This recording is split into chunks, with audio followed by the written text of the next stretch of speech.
Hello, hello, bienvenue sur The Bliss Twist, la chaîne YouTube dédiée à l'exploration du soi et des mystères qui nous entourent. Alors, faut savoir que moi, je viens du Cameroun et j'adore toutes les histoires qui vont toucher à l'irréel, qui vont toucher à l'exploration du soi, qui vont littéralement toucher également au développement personnel.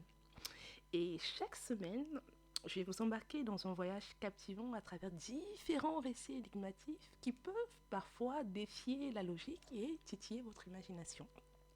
Alors, n'oubliez pas de vous abonner et de cliquer sur la cloche pour ne manquer aucune notification par rapport aux séries que je vais faire.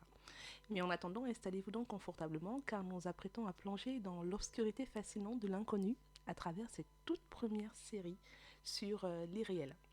La première histoire que je vais vous raconter, c'est l'histoire d'une connaissance à moi, une personne que je connais très bien, qui est tout simplement adorable et qui a souhaité garder l'anonymat tout en sensibilisant quand même sur les rencontres que l'on peut faire.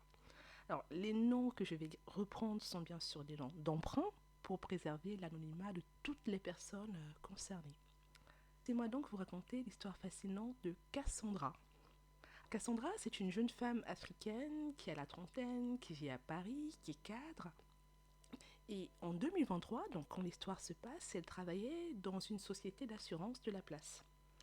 Et dans cette boîte, elle avait beaucoup de mal à trouver sa place. Vous savez, souvent, en tant que femme noire, vous pouvez être victime de certaines discriminations, inégalités de paye. Donc, elle se plaignait également à l'époque déjà d'acharnement de la part de ses collègues, etc. Donc, elle souhaitait donc voilà se reconvertir et évoluer vers les métiers du numérique. Alors les métiers du numérique, maman m'en parlait souvent, c'est vraiment des métiers qui la fascinaient, elle voulait vraiment travailler dans les métiers du numérique, mais elle hésitait à quitter son poste parce que elle avait des projets d'achat de maison et elle souhaitait maintenir donc de fait son ancienneté parce que qui dit je suis en CDI dit que nécessairement voilà j'ai mon ancienneté, je peux demander un crédit et elle souhaitait véritablement garder son poste, mais elle explorait quand même des pistes dans le numérique parce qu'elle voulait aller vers autre chose. Alors, c'est au cours de cette période vraiment de remise en question qu'elle a fait la rencontre de Georgia. Alors, Georgia, il faut savoir qu'elle était originaire d'Afrique également. Et Cassandra était vraiment contente parce qu'elle était dans un milieu majoritairement blanc.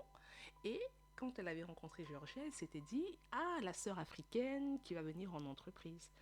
Et Georgia travailler du côté informatique, dans les métiers du numérique. C'est également un plus point qu'elle avait. Et Cassandra était vraiment très contente de faire ces rencontres pour pouvoir justement avoir plus d'insight, plus de précision dans le monde du numérique. Et cette Georgia, elle incarnait vraiment l'extraversion, la joie de vivre. C'était vraiment quelqu'un en fait qui littéralement était chaleureuse, qui partageait volontiers l'histoire de sa vie et elle avait travaillé dans des boîtes assez importantes. Donc, du moins, elle disait avoir travaillé dans des boîtes assez importantes, donc des boîtes du CAC 40. Et elle aimait souvent en parler. Et elle disait souvent avoir également voyagé toute sa vie. Et elle racontait vraiment sa vie. Elle aimait donner des informations sur elle. Vous savez, les personnes qui sont très extraverties et souvent des personnes qui ont des fortes personnalités à côté de qui on a souvent envie d'être parce que c'est des personnes qui respirent la joie de vivre. Et Cassandra était vraiment contente de rencontrer Georgia et la trouvait fascinante, inspirante du fait de ses histoires. Et Georgia lui avait donc de fait proposé de déjeuner ensemble au travail tous les mercredis. Il faut savoir que toutes les deux étaient sur site le mercredi. Et Cassandra avait accepté avec plaisir. Et le premier déjeuner, justement, et ça c'est une symbolique pour la suite de l'histoire, c'était fixé au 22 février. Alors pour les catholiques, le 22 février, c'était la date du début du carême. Donc c'était la date du mercredi des cendres. Alors pendant ce déjeuner, qui s'était d'ailleurs super bien passé, elles avaient échangé sur le travail. Mais par la suite, et à partir de l'après-midi de ce déjeuner-là, tout a basculé. Donc on est parti d'un petit déjeuner en fait qui était totalement anodin à une avalanche de messages de la part de Georgia. Il faut savoir que l'attitude de Georgia avait vraiment changé après ce déjeuner. Et en fait, leur relation a pris une toute autre tournure. Alors, déjà, les échanges occasionnels qui étaient plutôt centrés sur le travail, sur les collègues, sur le numérique, ont rapidement évolué vers une une avalanche mais constante de messages et d'appels à toute heure de la journée.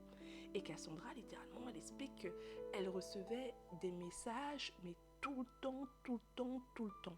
Alors, c'est parti de messages sur les emails du travail, sur les collègues, à littéralement une avalanche de messages où Georgia lui partageait chaque pensée de sa journée, chaque émotion de sa journée, chaque interaction qu'elle avait avec tout le monde.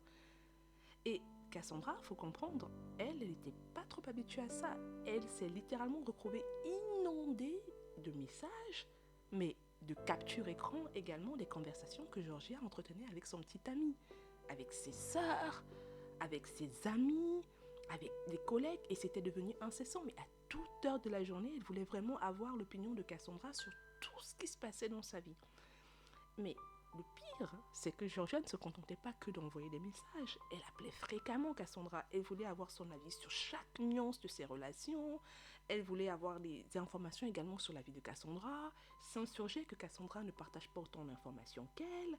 Et littéralement, la frontière entre la vie de Georgia et celle de Cassandra semblait s'estomper parce que Georgia était devenue, comme on dit, envahissante. Et ce qui avait vraiment marqué Cassandra, c'est que Georgia avait commencé à lui demander de participer un peu en shadow, donc dans l'ombre des conversations qu'elle avait avec d'autres personnes. Alors c'était, lorsqu'elle avait des échanges Teams avec des collègues, elle appelait Cassandra pour que Cassandra soit au bout du fil et écoute la conversation.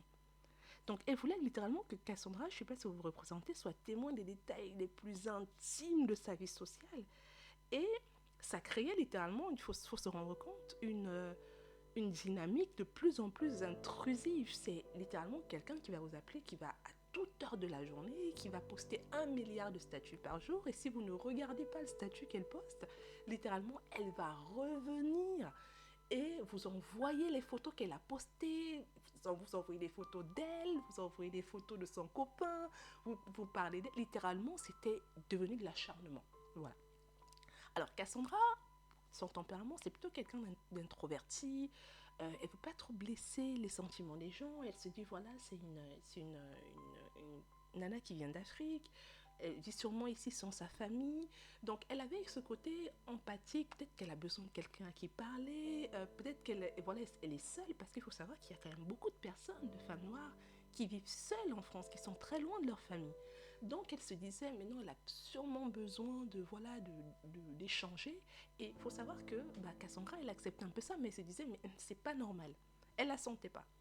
Et à l'époque, Cassandra avait commencé à développer de l'anxiété. Beaucoup d'anxiété. Donc, quand elle parlait avec la fille, elle avait une espèce d'anxiété, elle avait des palpitations, elle se sentait vraiment mal.